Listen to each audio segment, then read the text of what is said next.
تکبیر تشریق تین ہستیوں سے منسوب ہیں. ایک سید الملائکہ ہیں حضرت جبریل امین، ایک ذبیح اللہ ہیں حضرت اسماعیل علیہ السلام، اور تیسری عظیم شخصیت و ہستی سیدنا ابراہیم خلیل اللہ علیہ السلام کی ہے. اب یہ تینوں خدا تو نہیں ہے معاذ اللہ، یہ نقطہ سمجھیں، میں اس میں اشارہ کر رہا ہوں. جن کو آج جن ہستیوں کے بارے میں نفرت دلائی جاتی ہے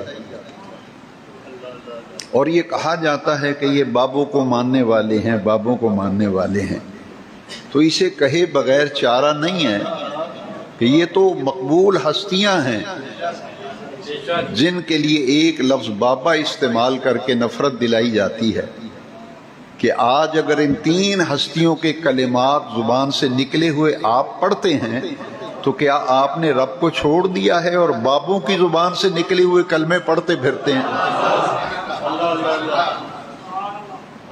آپ نے رب کو چھوڑ دیا ہے، آپ فالو کر رہے ہیں جبریل کو، آپ فالو کر رہے ہیں اسماعیل کو، آپ فالو کر رہے ہیں حضرت ابراہیم علیہ السلام. یہ نوجوان بیچارہ اس سے چکر میں پھنس گیا. سوچو اور سوچنے کی بات ہے، یہ کس کو فالو کر رہے ہیں؟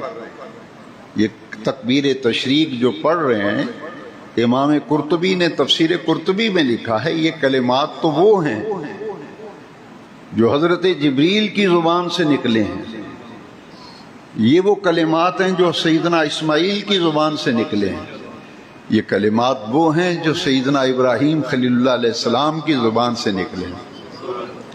تو انہوں نے جو لفظ ادا کیے تھے، جو مبارک کلمات پڑھے تھے، ان کو فالو کرنے کا نام تکبیر تشریق پڑھنا ہے.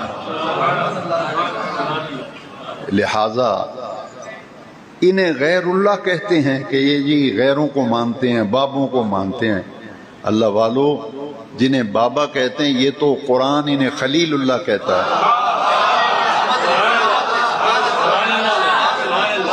قرآن انہیں ذبیح اللہ کہتا ہے، قرآن انہیں ذبیح اللہ کہتا ہے نا.